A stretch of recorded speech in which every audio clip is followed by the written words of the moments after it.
نبی کریم صلی اللہ تعالیٰ علیہ وآلہ وسلم یہ کون سی خوشبو استعمال فرمایا کرتے تھے؟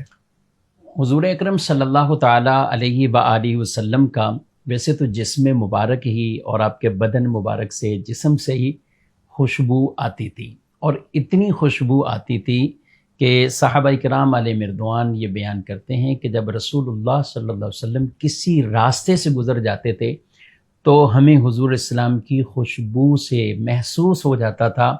اور وہ کہہ اٹھتے تھے مر رسول اللہ صلی اللہ علیہ وسلم من ھذا الطریق فی ھذا الطریق، کہ رسول اللہ صلی اللہ علیہ وسلم کا گزر اس راستے سے ہوا ہے۔ تو حضور علیہ السلام کی خوشبو سے ہی وہ سونگتے سونگتے اس مقام تک بھی پہنچ جاتے تھے، یعنی یہ ایسی خوشبو تھی کہ جو دور دور تک لوگوں کو باقاعدہ محسوس ہوتی تھی۔ تو جسم مبارک ویسے ہی معطر تھا، خوشبو والا تھا، لیکن آپ صلی اللہ علیہ وسلم کچھ خوشبوئیں استعمال بھی فرماتے تھے، اور اس میں ہے مشک اور عنبر،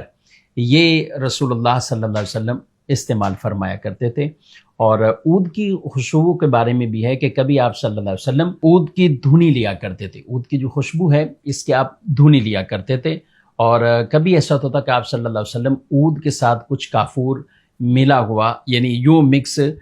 اس کی آپ دھنی لیا کرتے تھے۔ اور یہ ہوتا ہے کہ